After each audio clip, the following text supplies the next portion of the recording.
I enjoyed this movie. I had no Who's idea. that on the cover of your... Oh, this is Dan Aykroyd. Oh, cool. Oh, the Nice. Bassomatic. Yes, Look the at Super that. Bassomatic 76. I saw this. I was like, I have to have this. I have That's to have great. this journal. But what I liked about this movie is it was very unpredictable. I mean, you really didn't know where it was going to go, and I was just curious. Do you guys get a lot of scripts that are this unpredictable for you these days, or to where you don't know where they're going?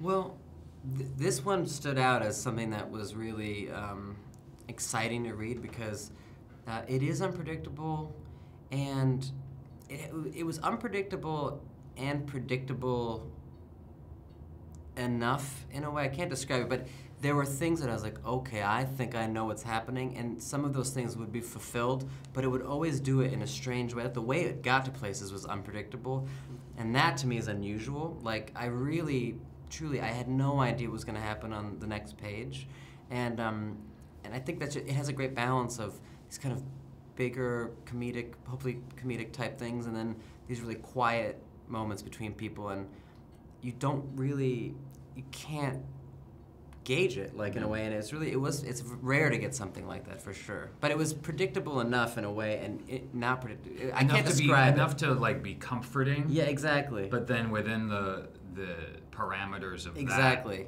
anything could happen. Exactly. And that was exciting. Yeah, it was fulfilling and unpredictable at the same time. If that makes sense. Great. Yeah. No, that definitely does make sense. And in the process of, I mean, there had to have been a lot of improvisation involved at certain points, right? And what would you say you were able to bring to this movie that wasn't in the script?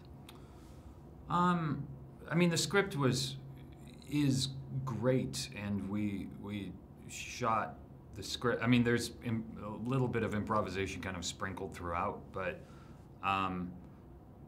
if there wasn't, it would be great. We just, Patrick kept it pretty loose, and so every once in a while we would improvise a little bit. I mean, there's some stuff with the two of us where we would kind of go off on a tangent, and there was some good stuff in there. And the great thing about doing that and shooting with a couple of cameras is if there's a good little nugget that comes out of the improvisation, you could throw it in the movie. I mean, 90% of it is just screwing around and you don't need it in the movie, but usually there's some nice little bits.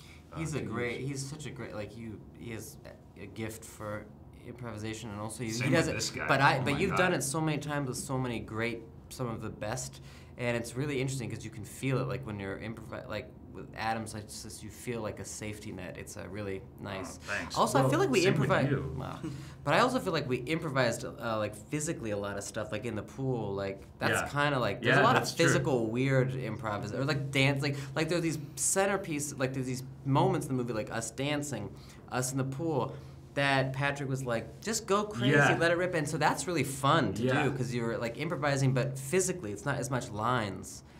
You're improvising more, body stuff. Totally. It's really fun. It's great to have a director that makes you feel super safe, like, because a lot of times you improvise something and it doesn't go anywhere and it's not funny. It's just never usable. But as long as you feel safe and not judged for the bad ones, the good stuff will come out of that. And Patrick kept it really loose, and so it was really fun. Yeah. Great. It's nice when they keep it safe. Oh, totally. It just stifles the whole thing if you don't feel safe. Because a dangerous set is no fun. I agree. Like the last person I feel the most comfortable around is someone who's like easily offended. Yes. Like, well, I don't know about that, or like just someone who, like, oh, that's not very fun. Like, just I think like you said, you need to be able to feel prepared to just fail. Yeah. And not be, penalized for it. Or as long as there aren't like sharp objects on the set and you're constantly tripping over things and you could get stabbed. That's a dangerous set. Yeah, those are the two most dangerous types of sets I've Absolutely. Great. Well, wonderful work, you guys. Thanks, Thank man. you.